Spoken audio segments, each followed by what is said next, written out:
বেতন বৈষম্য কমিয়ে আনার জন্য গ্রেড সংখ্যা 12টা করার জন্য আমরা প্রস্তাব করেছি। এবং আপনারা জানেন যে বর্তমানে আমরা যে বেতন পাচ্ছি 8,000 এবং 78,000, এটা হচ্ছে 1:10, সেটাকে কমিয়ে আমরা 1:4 অনুপাতে আমরা বেতন কাঠামো ঘোষণা করার জন্য আমরা প্রস্তাব করেছি ফেডারেশনের পক্ষ থেকে। এবং আরও যে দাবিগুলি আমরা করেছি সেগুলি, বাড়ি ভাড়া আমরা ঢাকা মহানগরে মূল বেতনের 80%, বিভাগীয় শহরে 70%, জেলা শহরে 65% এবং উপজেলা ও থানা পর্যায়ে 60% আমরা প্রস্তাব করেছি। চিকিৎসা ভাতা আমরা চাকরিরত এবং অবসর সকলের জন্য সমান আমরা 10,000 টাকা চেয়েছি। শিক্ষা ভাতা 1 সন্তানের জন্য 3,000 টাকা আর 2 সন্তানের জন্য 6,000 টাকা আমরা দাবি করেছি। যাতায়াত ভাতা 3,000 টাকা প্রস্তাব করেছি, যেটা আমরা এখন পাচ্ছি 300 টাকা। টিফিন লাঞ্চ ভাতা, যেটা আমরা এখন পার ডে 6 টাকা 66 পয়সা পাচ্ছি, সেটা আমরা বৃদ্ধি করে দৈনিক সময় উপযোগী হিসেবে দৈনিক 200 টাকা হারে প্রদানের জন্য আমরা দাবি করেছি। ধোলাই ভাতা 600 টাকা দাবি করেছি। এবং চিত্ত বিনোদন যে ছুটি, যেটা শ্রান্তি বিনোদন, সেটা 3 বছরের জায়গায় আমরা 2 বছরের জন্য প্রস্তাব করেছি। এবং পূর্বের ন্যায় 3টা টাইম স্কেল ও সিলেকশন গ্রেড পুনর্বহালের দাবি করছি। সেই সাথে 2015 সালের যে গেজেট, সেটা সংশোধনী আনার জন্য আমরা দাবি করেছি। বার্ষিক বেতন বৃদ্ধি 5%-এর পরিবর্তে আমরা 20%-এর প্রস্তাব করেছি। পাহাড়ি, হাওর, দুর্গম পর্যটন এরিয়ায় উপকূলীয় ভাতা 40% করার প্রস্তাব করেছি। ঝুঁকি ভাতা 750 টাকা হারে যারা পাচ্ছেন তাদেরকে বাড়িয়ে আমরা 1500 টাকা বৃদ্ধি করার প্রস্তাব করেছি।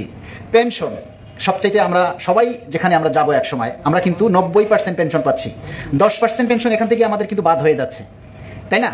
তাহলে আমরা পাচ্ছি 90%। ধরুন আপনি 100 টাকা হারে যদি রিটায়ার করেন, তাহলে আপনার 90 টাকা, 10 টাকা বাদ হয়ে গেছে। ওই 90 টাকার আপনি 50%, তার মানে 45 টাকা। সেই 45 টাকা হারে আমরা এখন পাচ্ছি। আমরা পেনশন 90%-এর পরিবর্তে 100%, আনুতোষিকের হার 230 টাকার পরিবর্তে 500 টাকা বৃদ্ধি করার দাবি করছি। একই সাথে বিগত সরকারের যে 50% আনুতোষিকের অর্থ সমর্পণ, যেটা 50% সরকার রেখে দিচ্ছে, সেটা আমরা 100% উত্তোলনের জন্য দাবি করছি। কর্মচারীরা চাইলে স্বেচ্ছায় তারা যেন শতভাগ পেনশন উত্তোলন করতে পারে।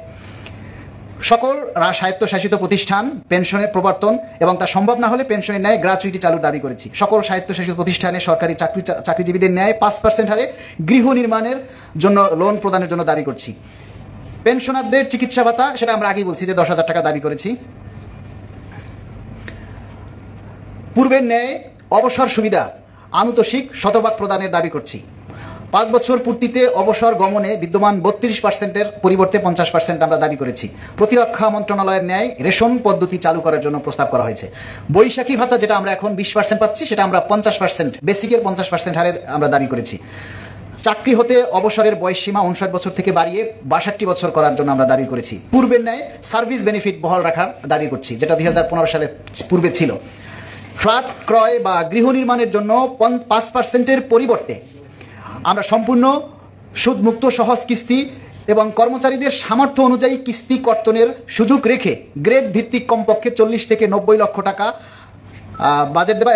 সেই সাথে চাকরিকালীন সময়ের মধ্যে এই কিস্তি যদি পরিশোধ না হয়, তাহলে সেই কিস্তি যেন পেনশন থেকে, মানে ফাইনাল সেটেলমেন্ট থেকে কর্তনের যাতে সুযোগ রাখা হয়। এখন কিন্তু বর্তমানে সেই সুযোগটা নাই। 5% হারে যেটা দিচ্ছে, সেটা আপনার চাকরি যদি 10 বছর থাকে তাহলে আপনি আর লোন পাবেন না, বা 15 বছর থাকে ওই টাকাটা কর্তনের সময় না থাকলে আপনি লোন পাবেন না। আর সুদটা হচ্ছে 5%।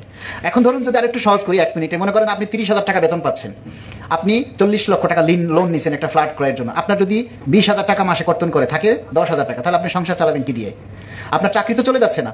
তা সেই জন্য আমরা বলেছি সহজ কিস্তি, একজন কর্মচারীর যতটুকু কাটলে কর্তন করার পর যদি 5,000 করে কাটে 25,000 টাকা সংসার চালাতে পারে, তার চাকরি তো চলে যাচ্ছে না। বাকি টাকা সেটেলমেন্ট থেকে কেটে নেন, টাকা তো সরকারের কাছেই থাকতেছে, তাই না? আচ্ছা, সকল প্রকার ব্লক পোস্ট বাতিল করে পদোন্নতি বিধান চালু করার জন্য দাবি করেছি। সকল দপ্তর, অধিদপ্তর, পরিদপ্তর, স্বায়ত্তশাসিত প্রতিষ্ঠানে সচিবালয়ের ন্যায় পদ পদবি পরিবর্তন, এক ও অভিন্ন নিয়োগ বিধি প্রবর্তনের জন্য দাবি করেছি। এবং যে সকল কর্মচারীগণ নির্ধারিত সময়ে পদোন্নতির যোগ্যতা অর্জন করে কিন্তু পদ না থাকার কারণে পদোন্নতি দেওয়া সম্ভব হয় না, তাদের ক্ষেত্রে যেন ইন সিটু পদোন্নতির ব্যবস্থা করা হয়। এই হচ্ছে ফেডারেশনের যে প্রস্তাবনা। কমিশনের সাথে আমরা সরাসরি সাক্ষাৎ করে আমাদের মুখ্য সমন্বয়ক এবং ফেডারেশনের সভাপতি সাহেব সরাসরি ওনার হাতে দিয়েছেন।